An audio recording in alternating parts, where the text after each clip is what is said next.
खुलुमबाय गिबियावनो आंनि मुङा मुस्रि सोमखां दैमारि आं क'क्राझार जिल्लानि सिङाव थानाय लाहुमपुर गामिनि आंनि फरायनायखौ गामिनि गुदि फरायसालियावनो जागायजेनदोंमोन बिनिफ्राय आं उमानन्दआव फरायदोंमोन हाइ स्कुलाव उमानन्द ब्रह्म हाइ स्कुलाव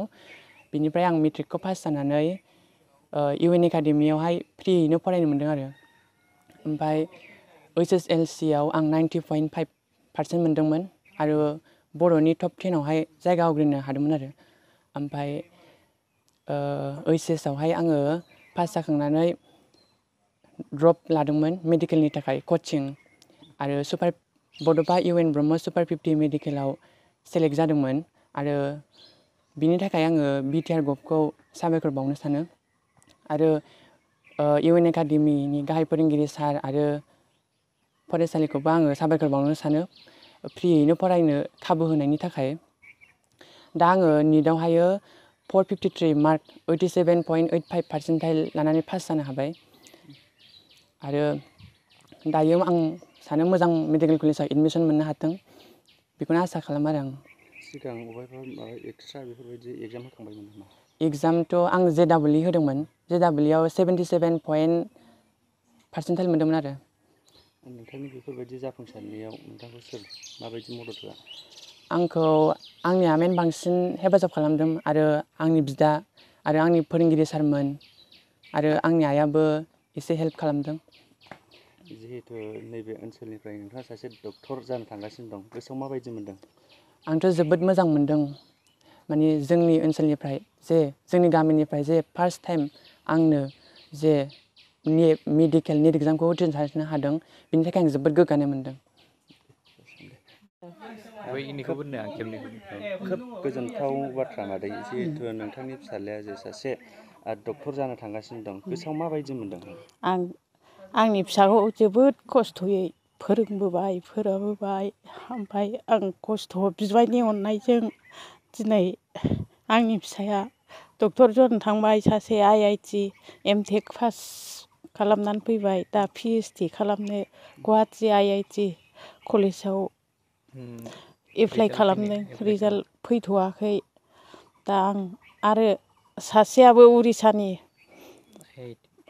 उरिसायाव IIT फरायगासिनो दं आरो सासेया जोंनि क'क्राझार आर्ट कलेजावनो फरायो दिनै फरिखा दं होननानै बेयो दहायनो थांबाय आरो 10थानिफ्राय फरिखा ओमफ्राय आंनि फिसाफोर रोंनायनि थाखाय जोबोद गोजोननाय आरो आं गामिनि गासैखौबो बिजायं जानाय बिजानै जानाय बयखौबो नोंसोर मानो लेखा फराया होननानै आं बयखौबो रायो नाथाय आनैया जोंखौ रायलायबाय आयंआ जोंखौ रायलायबाय होननानै बुङो आरो आं मोजां जाजानो लुगैयो बयखौबो आंनि आंगोनि फिसा बायदि आं गासिखौबो अनजोबो बेबायदि आरो आं जोबोद फिफा गैया मा गैया जोबोद खस्थ'नि बिमायनि अननायजों आं फिसाफोरखौ गेदेर गोलाव खालामनो हाबाय बिबथै बिमादै गासिबो जा एसे दं मदद होलायनानै आरो बेनो जिहेतु नोंथांनि न'खर सामलायनाय बा नैबे फिसा फिसौ फोरोंनायाव गोबां रांखान्थिनि जेंना सोमजियो बे बिथिङाव सरकारनिसिम माबाफोर फोरमायहरनो दं नामा सरकारनिफ्रायथ' आं मोननो लुगैयो जोबोद खस्थ'नि गेजेरजों दिनै रिन बिन जोबनो गैयै जाजोबनानै दं आरो होमबाबो खस्थ' मस्थ' खस्थ' मस्थ'यै जेरैबाबो सोरखिलांनांगौ होननानै आं खस्थ' खालामो बिमायमोनबो जा एसे हायो आं एसे हरदेरबाय बिमायमोन हरबाय आरो बेयावनो मानो होनबा आंनि बिब'नि फिसाज्ला आंनि बियानैया देग्लाय 2024नि निट आनजादाव उथ्रिसार जानो हानानै 453 नम्बर मोननो हादों गासै आं बेयाव जोबोद गोजोननाय मोनदों गावनि खस्थ' आरो नाजानायनि गेजेरजों गावनि एम इन लाइफआव गाव सौहैनो हागोन आं बेखौ मिजिंथिबाय आरो बिनिनो आंगो बिदा सासे दंबायो बेबो IIT BSU बारानासिनिफ्राय नै दाख्लिसो मे मासाव रिजाल्ट नुदों BTech प्लास MTech 5 years इन्टिग्रेटेड कर्समोन इन्जिनियारिं फिजिक्सआव बियो MTech जानानै फैबाय आरो दा PhDनि थाखाय गुवाहाटि IIT आव एप्लाइ खालामगासिनो दङ बे इन्टारभिउ जोबखांबाय बाइभाबो जाखांबाय दा फाइनाल रिजाल्टखौ नेनानै दं आरो बिनिनो फंबाय सासे दंबायो बे फंबाया थांनाय बोसोराव बे रोखोम दैमारि बिनि मुङा बियो IIT भुबनेश्वराव मेकानिकेल इन्जिनियार बिटेक प्लास एमटेक बेबो दा सेकेन्ड सेमिस्टार कमप्लिट जानानै थार्ड सेमिस्टाराव फरायगासिनो दं बियो उइदाउट कचिं थांनाय बोसोराव न'आव फोरोंनानैनो जे एडभान्स आनजादखौ क्रेक खालामनो हादोंमोन बियो गाहायै जोंनि गामिनिनो गुदि फरायसालि माने बै समाव बेन्सारानोमोन जोंनि फरायसालिया बेयावनो फरायदों आरो बिसोरो गभर्नमेन्ट कलेजावनो गभर्नमेन्ट इनस्टिटिउट थारमाने उमानन्द ब्रह्म गोजौ फरायसालियाव फरायनानैनो बिसोरो मेट्रिक आनजादखौ उथ्रिसारनो हादोंमोन बिनि उनावहाय सानैबो UN एकाडेमियाव फ्रियावनो फरायनो मोनदों आरो बिसोरो गावबा गावनि जिउखौ दा साक्सेस खालामनो थांनायनि लामायाव नुनो मोनदों आरो आं सानदों बिसोरनि एमआव उन्दैनिफ्रायनो बिसोरो जेब्ला उन्दैमोन बिसोरनिफ्रायनो बिसोरनि एमआ जोबोद मोजांमोन आं बिसोरनि एम लानायखौ आं गोजोननाय मोनदों जेब्ला बिसोरो क्लास 1, 2, 3 फरायबानो बिसोरनि एमआ मामोन सासे डक्टर जागोन सासे इन्जिनियार जागोन बिदि होननानै बिसोरो एम दंखायोमोन आरो उन्दैनिफ्रायनो बेनिफ्राय आङो बिसोरनि एमखौ आं जेरैबाबो हेफाजाब होनानै मदद होनानैबाबो आं फुलफिल खालामगोन आंनि बे गोसो सिङाव दंखायोमोन आं बिसोरखौ जेरैबाबो मदद खालामगोन हाजासे जेसेबां हागौ एसेबां बेखौ साननानै आं बिसोरखौ जेब्लाबो थुलुंगा होदों फरायनायखौ उन्दैनिफ्रायनो आङो बिसोरखौ आबाद लाबोदों आरो नायबोदों आरो आंनि फरायसालियावनो आं बिसोरखौ आंनो दिथा खालामगोन होननानै आंनि फरायसालियावनो आं सोनानै बिसोरखौ फोरोंदों बेनिफ्राय बिसोरो जेबायदि गावसोर नाजादों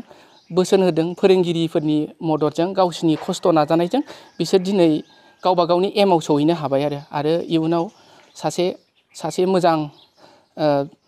सुबुं जाहैगोन बर'नि सासे मोजां सुबुं ओंखारगोन आं बेखौ मिजिंथिबाय आरो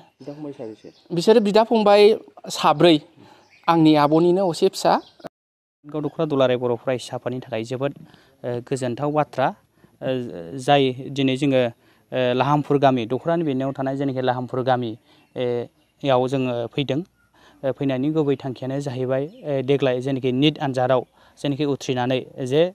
बर' बिजोंजों फरायनानै जे मेडिकेल जेनाखि फरायनो मोननो थांगासिनो दं जे फंबाय जेनाखि सोमखाम दैमारि बिफा रुंसारि जतिस्थिर दैमारि बिमा मुहिबाला दैमारि बिथांमोननि जेनाखि न'खरनि जेनाखि अबस्था एबा थासारिखौ नायोब्ला जे मेडिकेल जेनाखि फरायनो मोननायनि जेनाखि खाबु बेखौ जों मालाबाबो सानथावामोन नाथाय दिनै मानसिनि जिउआव जे जाफुंसार जानांगौब्ला जे रांखान्थिया जे मानसिखौ जेनाखि हमथानानै दोननो हाया बे दिनै बिथांनि जेनाखि नाजानायनि गेजेरजों फोरमान दिन्थिबाय दा बेखायनो पाटगाव दख'रा दुलाराय बर' फरायसा आफाद हिसाबै बिथांनिसिम रोजा रोजा साबायखर जासिनायजों लोगोसे जे सोमखां दैमारिनिसिम जेनाखि गाहाम हामलायथिखौ जों जासिबाय जे सोमखां दैमारिया लाहामपुर गामिनि जेनाखि गामिनि बेन्सार फरायसालियाव फरायनानै जे दिनै उमानन्द गोजौ फरायसालियाव फरायनानै दिनै मेट्रिकआव 90% बारा मोननानै जे पास खालामदों आरो जों मख'नांगोन जे दुलाराय बर' फरायसा आफादजों जेनाखि बोसोरफ्रोमबो बराय जाग्रा जे कमल कुमार जेनाखि बान्था बेयावबो बिथाङा टप 10आव सायख'जादों जे उमानन्द ब्रह्म गोजौ फरायसालि जेनाखि सरकारि फरायसालिनिफ्राय सेथि थाखोआव 90% बारा हार मोननानै बिथाङा UN एकाडेमि क'क्राझाराव फ्रियैनो जेनाखि सोलोंथाइ लानायनि गेजेरजों हायार सेकेन्डारिखौ फंबाया 76 जेनाखि जौखोन्दो मोननानै जे आथिखालनि जेनाखि सरकार जेनाखि बिटिआर गभर्नमेन्टनि जेनाखि सुपार 50आव फ्रियैनो जेनाखि कचिं लानायनि गेजेरजों देग्लाय 2024आव जे निट आनजादाव गासै 453 जेनाखि मार्क मोननानै दिनै पास जाबाय जे बाहायनो जों मोनसे पाटगाव दख'रा दुलाराय बर' फरायसा आफादनिफ्राय जोङो फोरमायनो हायो जे बर' बिजोंजों फरायनानैबो जे जिउआव जेनाखि जाफुंसार जानो हायो दिनै बेखौ रोखा दिन्थिबाय जाय फरायसाया एबा जाय फंबाया दिनै भेन्सार फरायसालिनिफ्राय जागायनानै जे सरकारि फरायसालियाव फरायनानै दिनै UN एकाडेमियाव फ्रि जेनेखि हायार सेकेन्डारिखौ फरायनानै दिनै बड'फा मिसन जेनेखि सुपार 50 बेहाय सायख'जानानै दिनै जे 2024 मायथाइयाव जेनेखि निट आनजादावबो पास खालामनानै दिनै मेडिकेल जेनेखि फरायनो MBBS जेनेखि फरायनो थांगासिनो दं। आसा खालामो जे फंबाया गावनि जेनेखि गोब्राबथार खस्थ' खालामनायनि गेजेरजों नैबे लाहामपुर गामिनिफ्राय जे सासे डक्टर जानानै फैगोन बेखौ जों फातगाव दख'रा दुलाराय बर' फरायसा आफादा जेब्लायबो फोथायो। मानोना बिथांनि जेनेखि नाजानायखौ नायोब्ला जे न'खरनि जेनेखि अबस्थाखौ नायोब्ला बे फंबाया मालाबाबो जे मेडिकेल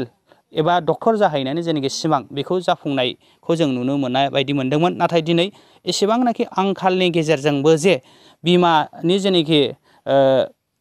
जेनेखि थुलुंगाखांनाय जे बिफा गैयाब्लाबो जे बिमाया सासे हारसिङै न'खर सालायदोंब्लाबो जे गावनि फिसालानि फारसे जेनेखि जोथोन लानाय बै जोथोन लानायनि थाखाय दिनै सोमखां दैमारि जेनेखि फंबाया डक्टर जानो थांगासिनो दं। बे जोंनि थाखाय जोबोद गोग्गाथाव बाथ्रा आरो जे फंबायनि जेनेखि जाफुंसारनाय बेखौ जों बुंनांगोन जा बिमानि जेनेखि असे फंबाय बिमाय जानाय बिथांनि जेनेखि जेब्लायबो ख' जेनेखि जोथोन लानायाव दिनै बर' बिजोंजों फरायनानै सासे डक्टर जानो थांगासिनो दं। दा बेखायनो आं साफ्रोमबो रायजो राजा आरो फंबाय बिनानाव जेनेखि मोननिसिम जेनेखि फोरमायहरनो सानदों जे बर' बिजोंजों फरायनानै गावनि गोसोखौ मालाबाबो दुरबल खालामनो नाङा। जे बर' बिजोंजोंबो जे गोब्राबथार नाजायोब्ला जे खस्थ' खालामोब्ला जे जिउआव जाफुंसार जानो हायो बेखौ दिनै सोमखां दैमारिया रोखा फोरमान दिन्थिबाय। आरो गोबां जों माखासे बुंनो हाबावो जे जोंनि ओनसोलाव जे जों बुंनांगोन जे बर' बिजोंजों फरायनानैनो देग्लाय 2024 मायथाइयाव जे गिबि खेबनि थाखाय जे 2024 मायथाइयाव सानै जेनेखि मेडिकेल जेनेखि फरायनायनि जेनेखि खाबु बे खाबुखौ मोनगोनखौ जों मिजिंथिदों। आरो बेनि आवगायबो जे बर' बिजोंजों फरायनानै दिनै डक्टर फरायगासिनो दं जोंहा पबित्रा बसुमतारी लाब्रावबथि गामिनि सासे अनजालि फरायसा बेबो जे बर' बिजोंजों फरायनानै दिनै डक्टर जानो थांगासिनो दं। दा बेखायनो जों बुंनो सानदों जे जोंनि जेनेखि माखासे फरायसुला फरायसुलि जेनेखि फंबाय बिनानावमोनहा मालाबा गावखौ गोनो गोथो लायो आं बर' बिजोंजों फरायोब्ला एबा बर' मिडियाम फरायोब्ला डक्टर जानो हाया, इन्जिनियार जानो हाया एबा गिदिर अफिसार जानो हाया। बे जोंनि थाखाय मोनसे भुल धारना। मानोना सानबावदों जे जोबोद जोंनि ओनसोलनि थाखाय गोजोनथाव बाथ्रा जे फातगाव ओनसोलनि जेनेखि नैबे लाहामपुर एबा सोमखां दैमारिनि असे बिदा जोंहा सुजुखां दैमारि फंबायाबो जे दिनै IIT जेनेखि फरायनानै जे दिनै एमटेक जेनेखि उथ्रिसार जानानै फैबाय। आरो फंबाया दिनै जे खस्थ'नि गेजेरजों जे PhD जेनेखि डिग्रि बेखौबो गुवाहाटीनि जेनेखि IIT बेहाय बिथाङा खालामनो थांगासिनो दं। आरो बिथांमोननि जेनेखि न'खरावनो जे सासे इन्जिनियार फरायगासिनो दं जोबोद गोजोनथाव बाथ्रा। जे नैबेबायदि जेनेखि न'खरनि जेनेखि फेमिलि जेनेखि बेकग्राउन्डखौ जों नायोब्ला जे न'खरसेयावनो जे सानै इन्जिनियार जानो थांगासिनो दं आरो सासे जेनेखि डक्टर जानो थांगासिनो दं आरो सासे जोंहा बिथांमोननि जेनेखि न'खरावनो सासे फंबाय जेनेखि आर्ट जेनेखि सावगारि एरखांनाय जेनेखि बे रोंगौथिखौ जों नायोब्ला नुनो मोनो जे नाजायोब्ला जे खस्थ' खालामोब्ला जे न'खरनि जेनेखि आंखाल जेनेखि रांखान्थिनि जेनेखि आंखाल बे आंखाला मालाबाबो हमथानानै दोननो हाया। दा बेखायनो साफ्रोमबो लाइमोनफोरखौ बे समाव आं खावलायदों जे न'खरनि जेनेखि जेसेबांनाखि आंखाल थाया मानो नोंनि गोसोआ जुदि नोंहा सिमां दङब्ला जे जिउआव नों जाफुंसार जानो थाखाय एबा डक्टर इन्जिनियार जानो थाखाय एबा गिदिर अफिसार जानो थाखाय जुदि नोंहा सिमां दङब्ला बै सिमांखौ जाफुंनांगौब्ला नों गोब्राबथार खस्थ' खालाम। गोब्राबथार खस्थ' खालामनायनि गेजेरजोंनो जे नोङो मोजांथार जुदि जानोब्ला जे नोंनि जेनेखि आंखालखौ दिनै नाहरग्रा मदद खालामग्रा गोबां समाजाव मानसि ओंखारबाय। आरो दिनैनि थारिखआव जों बुंनांगोन जे आथिखालनि जेनेखि सरकार बिटिआर जेनेखि गभर्नमेन्ट प्रमद बर' सारनि जेनेखि दैदेननाय बे दैदेननायनि गेजेरजों जे मोनफ्रोमबो जेनेखि मेडिकेल एबा इन्जिनियार लाइनाव जे फरायनो थाखाय जे जोंनि जेनेखि गामि ओनसोलनि जेनेखि फरायसाफ्रा गोबां रांखान्थि आंखालाव जे कचिं लानायनि जेनेखि खाबु बे खाबुखौ मोनाखै। नाथाय दिनैनि जेनेखि सरकार बिटिआर जेनेखि गभर्नमेन्टआ सुपार 50 जेनेखि मिसननि गेजेरजों जोंहा मेडिकेलानो जा इन्जिनियारानो जा एबा सिभिल सार्भिसआनो जा बैफ्राव जाहाथे सुबिदा मोनहोनाय खाबु मोनहोनो थाखाय दिनैनि जेनाखि सरकारा बड'फा मिशन फर सुपार 50 बड'फा मिशन सुपार 50नि दारै जोंनि लाइमोनफोरखौ गोबां थुलुंगाखांनाय जेनाखि राहा लामा लादों बेनि थाखाय जोंनि थाखाय जोबोद मोजां जों बुंनांगोन आरो आसा खालामो जे दिनै सोमखां दैमारियाबो जे बड'फा मिशन जेनाखि सुपार 50नि दारै दिनै मेडिकेलाव जे एडमिसन मोननो थांगासिनो दं बे जोंनि ओनसोलनि थाखाय जोबोद गोजोनथाव एबा गोग्गाथाव बाथ्रा जों बेखौ दिनै पाटगाव दख'रा दुलाराय बर' फरायसा आफादनि जानानै जों बेखौ रोखा बुंनो हायो।